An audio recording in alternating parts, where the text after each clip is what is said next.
ఇరాన్పై యుద్ధం విషయంలో అమెరికా వెనక్కి తగ్గడానికి చాలా కారణాలే ఉన్నాయి. ఇందులో ఇరాన్ రక్షణ సామర్థ్యం ప్రధానమైంది.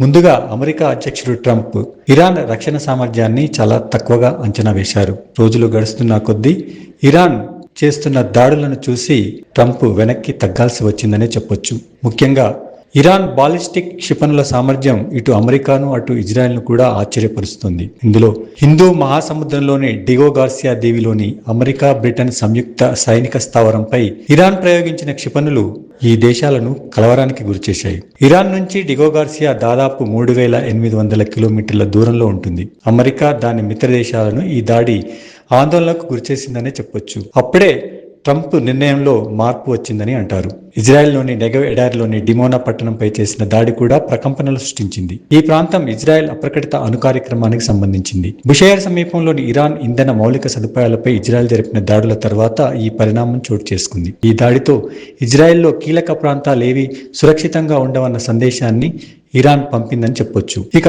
హర్మోజ్ జలసంధిని నియంత్రణలోకి తెచ్చుకోవడానికి భూదళ దాడి జరిపితే సైనిక పరంగా తీవ్ర నష్టాలు ఎదుర్కోవాల్సి వస్తుందని అమెరికా సైనికాధికారులు ఇచ్చిన నివేదిక కూడా ట్రంప్ వెనక్కి తగ్గడానికి కారణంగా కనిపిస్తోంది. అయితే దీంతో ట్రంప్ పూర్తి స్థాయిలో వెనక్కి తగ్గుతారా, యుద్ధాన్ని ఆపేస్తారా అనే విషయాన్ని కూడా ఇప్పుడే ఎవరు చెప్పలేకపోతున్నారు. కాకుంటే ప్రస్తుతానికి మాత్రం యుద్ధం ఆగిపోయిందని అనుకోవచ్చు. ఎందుకంటే ట్రంప్ ఈ రోజు ఏం మాట్లాడతాడో రేపేం మాట్లాడతారో అన్న దాని మీద ఎవరికీ నమ్మకం లేదు. ట్రంప్ ఎప్పుడైనా మాట మార్చే అవకాశం ఉంటుంది.